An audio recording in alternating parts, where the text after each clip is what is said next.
miila kana ilaala waan isaan baatanii deeman. Dhiiti kun baqee abadu.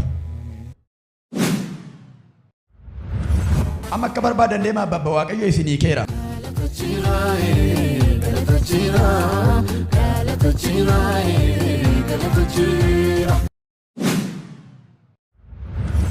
Naafadhee mana itti kana nafe nanu taale fuulasa amma sitti nu taale faarse diina koo qaaneessa.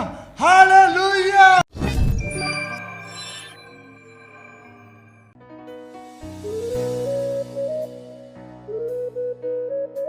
Mee miila kana ilaala waan isaan baatanii deeman.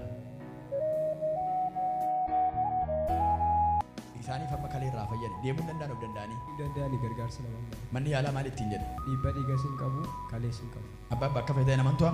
Nama